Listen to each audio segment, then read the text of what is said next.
So see how the fluorine's only going to take one electron, HF, CSF. That's the only bond fluorine is going to bond once. The octet is that predominant.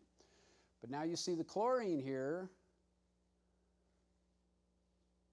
It's just like filling in the blanks. 1, 3, 5, 7. These can do all three of them, but we just listed them one by one. So you can have 3 bonds on the bromine, 3 on the iodine. Iodine can have 5 bonds. Chlorine can have 7 bonds. So the bigger the nucleus, the further out the electron valence shells are, so they can form out in space, they're bigger, so you can form more bonds with them. And then look, I mean, it's just filling in the empty blanks. Carbon's got 4. They almost look like grapes, don't they? Huh? Oxygen, I made them darker here to show they're more electronegative. I wanted to keep all the empty circles kind of the same.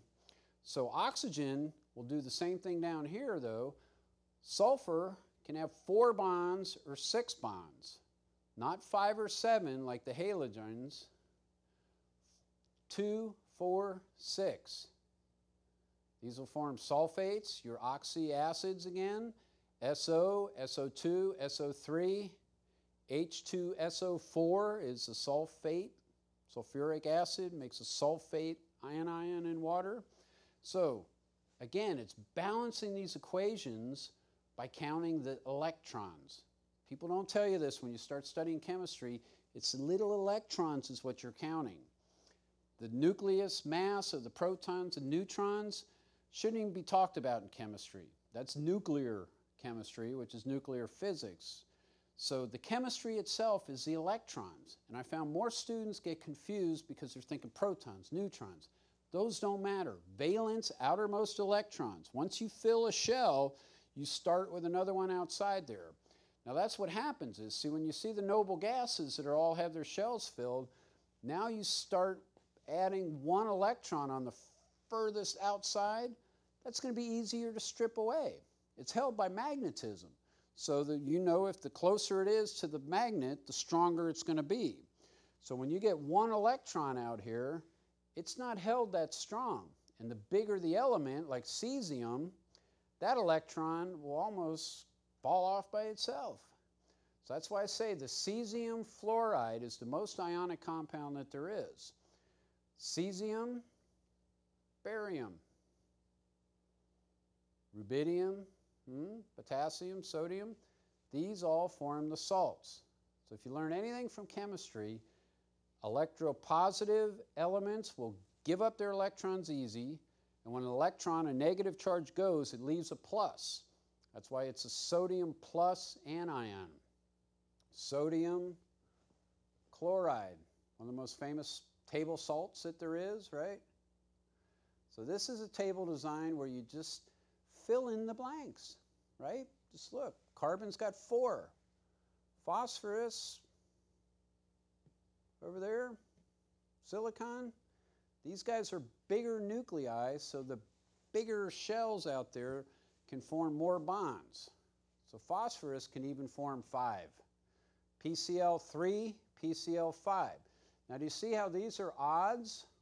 Remember the 1, 3, and 5. Over here it's even, 2, 4, 6. Then it's odd again, 1, 3, 5, 7. So these are trends. These are why the elements are where they are on the periodic table. Because when they form compounds, they form the same ratios as the elements above them. That's all there is to it. And when you look at these and see the empty ones, just fill in the blanks. So every one of these, if you were going to form an anion, which is negatives, because here you got what? 2 for oxygen, 1 electron, 2 electrons, -2. Here you got, say, sulfur. Sulfur with 4 negatives. That could be 2 oxygens. It could be 4 electrons. Down here you got 6. Just fill in the blanks.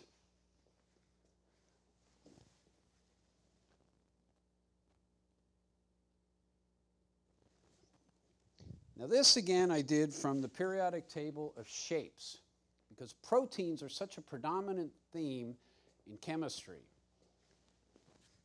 Let's see if we can get this bigger here.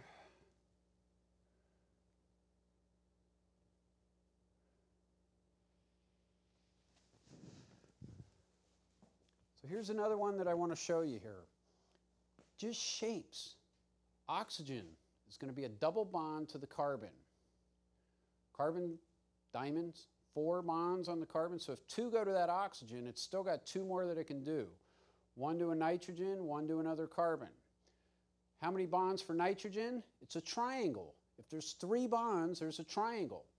What nitrogen gets, aside from the boron, which has 3 bonds, is it also has a lone pair of electrons. So you can look at the lone pair as kind of like a little alien here. 2 electrons up there, a lone pair.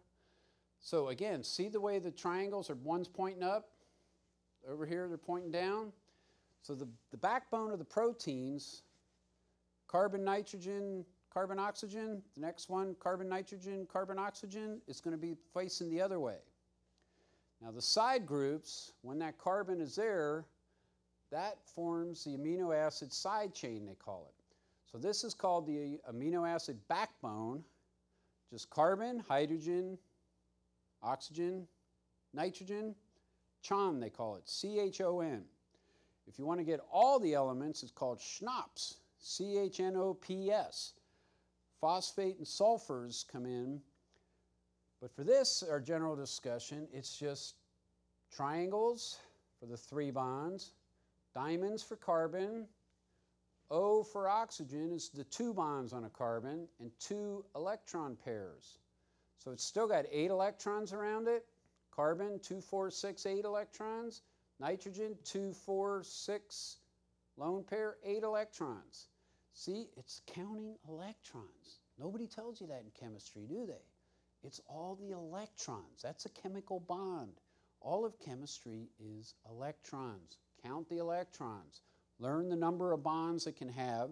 Each bond is 2 electrons. So here's some with just shapes.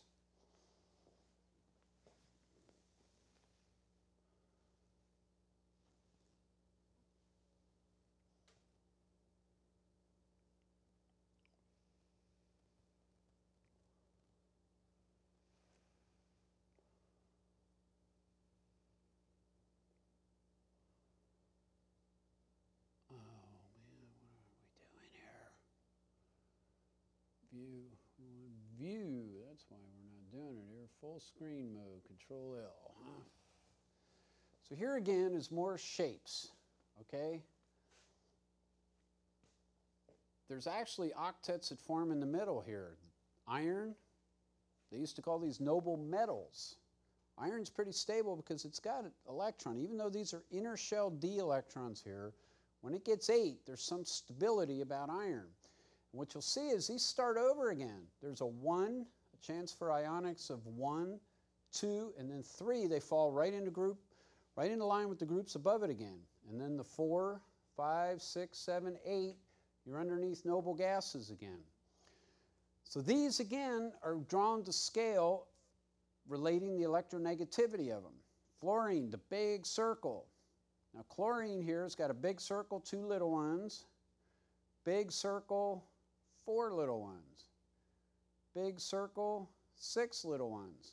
So these shapes can apply, but we're just filling in the blanks. So this is a way of counting the number of electrons that we got. We got 2 for the oxygen. We've got 4, 2 big ones, 2 little ones, 2 big ones, 2, 4, 6 there. Over here for nitrogen, 3. We got 5 for the phosphate. So if you took a chlorine, say, these are covalent bonds because these are on this side, PCl 1, 2, 3, or PCl 1, 2, 3, 4, 5. It can have 2 identities. And by counting these empty circles and seeing which ones are bigger, might take a little practice, but again, it's just counting electrons. The electrons on this side, if we can get this pointed right, these are going to be given up. So see how they're filled in asterisks. That means it's got 1 electron for cesium, 1 for rubidium. It'll give that up. You get a CS plus 1 in water. It's going to dissolve, which means that electron, whichever the salt was, is going to hold on to it. If it's cesium fluoride or chloride or cesium bromide, these guys are electronegative.